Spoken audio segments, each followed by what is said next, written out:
Well, what do we have here? I did something foolish and I'm gonna share it with you because why not?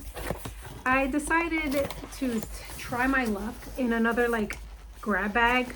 This is a box, but it's from the company called Cult Pens, and I don't know if they have a physical store. I access it through online. I'll put a link. It's not affiliated, but I'll put a link in the description. And yeah, so I decided to spend a lot of money, and I was like, you know what? I saw Chloe Rose do some Cult Pens advent calendars and stuff, and I said, you know what, if they have a grab box and Chloe can get that in an advent calendar, let me try my luck in a grab box. And the worst thing that can happen is I actually own a really expensive pen for the first time ever in my entire life. Maybe.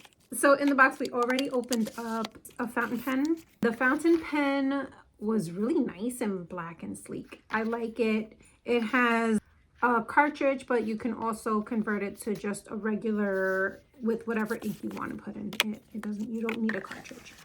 Then I got this eraser that is both a ink eraser and pencil eraser, and it even has a sharpener on it. Cute.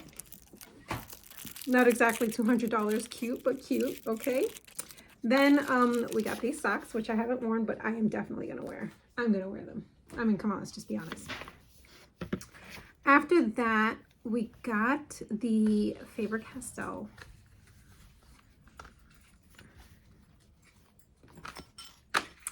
alcohol markers. Now, these are not my favorite go-to alcohol markers, but I do like these markers, and I'll explain later. Then we went to the Copic and a pen, which I don't have. It's just a regular, like your Bic kind of pen. Then we got these Copic markers, which I already own, so I might pass these on to someone else. And then like the PAs, the Resistance, in my opinion, because I hadn't checked out the prices at this point, because I was like, I think this is going to be the one, the goodie. You know what I mean? And it didn't disappoint. It's a brown color. I mean, it's not the prettiest color of all, but it's nice. I like the colors that they put with the brown, so I'll take it, right? And I looked online to see how much this pen would go for if I purchased it on my own, and this one is $125. That's the cheapest I found it. And I think don't quote me on it, because I did look and I saw it on eBay for way more, and I think it's discontinued in the store, or like out of stock in the store. So I don't know, I feel like $125 for a pen, it sounds like a really good deal.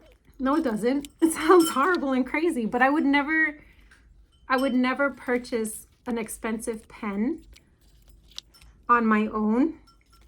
And I feel like because it came in this box, if it's a good pen, then I lucked out. But if it's a sucky pen, I'm not gonna be like, oh my god, I spent $125 on a pen. I'll just be like, oh my god, I spent $200 on a freaking box.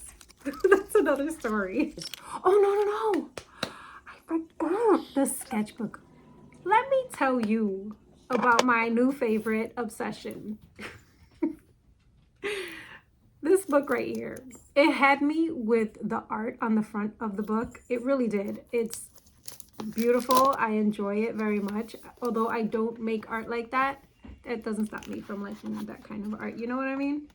So I open up the book and I'm like, oh, cool. And then I saw that it was nice. I think it's 160 GSM. So your girl can carry some weight on her. You know what I mean? She could take marker, she could take ink, she could probably take watercolor at this point. Now it's smooth paper, so I don't know how it's gonna take it. But this book, it's just, I'm looking at it as someone who makes her own sketchbooks from time to time. I haven't made it in a while, but I make my own sketchbooks. And do you see these pages? Those are sheets to protect your art. If you do oil pastel, chalk pastel, if you're going to use marker and you need something to protect the other page because the marker does go through, but you use that. It's perforated, so you can just rip it right off and tuck it under or cover your art piece with it. It has a lot of them. It's not as many pages as the sketchbook, but I don't know how many there are. Let me see. About 13 pages, and I ripped one out, so maybe 14, 15. That's probably like an even number that makes more sense, right? I don't know.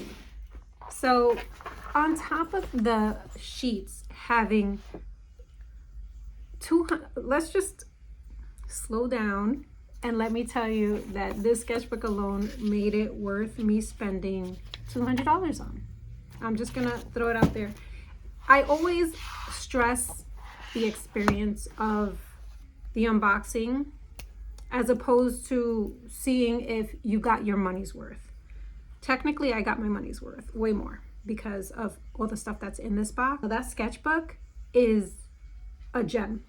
And then besides the sketchbook having those protective sheets so that when you make art, it has like bullet journal type of page so that you can test your art supplies. Like, this is how you do a sketchbook. Do you see the ink lay down on this sketchbook? This sketchbook was made to hold that ink. It damn near looks like I put marker on the paper, and it is ink. It's not marker. It is not alcohol ink, but it blended into the paper so beautifully. Oh my gosh, I'm in love. I'm in love with the sketchbook. I really am. So moving on to the metallic pencils, this kind of was the weakest link, but it's okay. It's okay because I feel like I can do fun art on black paper with it. You know what I mean? Like, it may not have shown up very well on the white paper, but on the black paper it looks good. And I feel like I have to test the waters and play with it a little bit before I'm like, these are crap or these are amazing. I think I can have fun with them. Point blank. I think I can have a lot of fun with them and make a really cool piece with it. Stay tuned. I have an idea, but stay tuned. All right. So now here we are with the Faber-Castell alcohol dual tip markers. Now, these are not my first pick, not my second, not my third. They're not. But for what they are, I do like them. They are alcohol markers. You can use them if you want to create some kind of art. If you're into like design and you do clothes and stuff like that, I think this will benefit you. Maybe not those colors, obviously. Here's the reason why these are not my first, second, third go-to before I say anything, because I am going to keep them. I like them and I'm slowly collecting them. That's what I'm saying. I wouldn't go out my way to purchase them, but if I happen upon them in a sketch box or in a grab box, I'm not going to be disappointed because I do like them. My favorite thing about these are the fine tips of the pen. It has the brush tip, and the brush tip is a firm grip. It's not very flowy like the Copics. I'll end up showing you a Copic brush tip. I don't use these because they are gonna get passed on to someone and I don't want to use them, but I am gonna use my own, and they're the same colors. Faber-Castells are not my go-to for like making art, especially like blending, and that's my issue. It does not blend. I tried blending when I swatched, and I've tried blending before. They're not the best blending markers.